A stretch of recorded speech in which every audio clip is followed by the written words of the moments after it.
Hi friends, మనం ఎప్పుడెప్పుడు అని ఎదురు చూస్తున్న మూవీ రామాయణ ట్రైలర్ నిన్న రిలీజ్ అయింది. సో నిన్న ఉదయం 4:15 రిలీజ్ అయింది. సో ఈ ట్రైలర్ తెలుగు, హిందీ, మలయాళం, కన్నడ అన్ని లాంగ్వేజ్లలో ఒకటేసారి రిలీజ్ అయింది.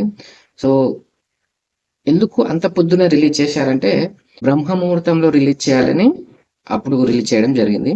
ట్రైలర్ మొత్తం చూసినాక నాకు ఒకటే అర్థమైంది, ఏంటంటే మన ఇండియన్ సినిమా ఎక్కడికో వెళ్ళిపోతుంది అనిపిస్తుంది.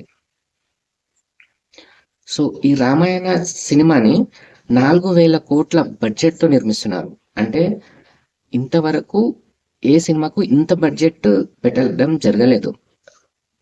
సో ఈ సినిమాకు అంత బడ్జెట్ పెడుతున్నారంటే ఈ సినిమా ఎలా ఉంటుందో ఊహించుకోండి.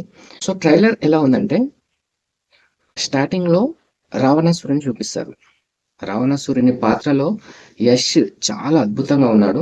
అసలు రావణాసురుడు అంటే ఈ విధంగా ఉండాలి అనిపించే విధంగా యష్ యాక్టింగ్ కానీ అతన్ని గంభీరం కానీ చాలా బాగుంది.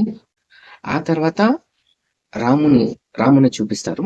రామునిగా రణబీర్ కపూర్ చాలా అద్భుతంగా కనిపించాడు. ఆ తర్వాత సీతాదేవిగా సాయి పల్లవిని చూపించారు. సీతాదేవిగా సాయి పల్లవి ఒక కుందన బొమ్మలా ఉంది. సో అంత బాగుంది.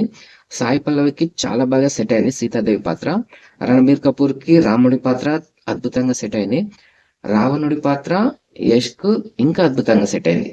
సో ఆ విజువల్స్, ఆ ఎఫెక్ట్, ఆ గ్రాఫిక్స్ అన్ని చూసుకుంటే వేరే లెవెల్ గా ఉంది.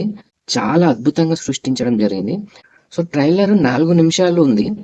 4 నిమిషాలలో 4,000 కోట్ల బడ్జెట్ దీనికి సరిపోతుందా లేదా అని ఈజీగా తెలుసుకోవచ్చు. సో 100% సరిపోతుంది అని చెప్పొచ్చు. ఆ తర్వాత కొన్ని యుద్ధ సన్నివేశాలు ఉంటాయి, అవి మాత్రం వేరే లెవెల్ అని చెప్పుకోవచ్చు.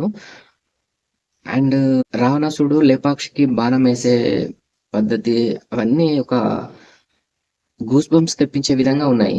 అసలు ఫస్ట్ రావణాసురుని చూస్తేనే ఇట్లా గూస్ బంప్స్ వస్తాయి. అంత బాగా సెట్ అయింది యష్ కు. కానీ నేను ట్రైలర్ రాకముందు అనుకున్నా ఈ సినిమాలో హనుమంతుడి పాత్ర ఎలా ఉంటుంది అని. కానీ హనుమంతుడి పాత్ర గురించి నిరాశపరిచారు. ఎందుకంటే ఈ ట్రైలర్లో హనుమంతుని ఎక్కడ చూపించలేదు.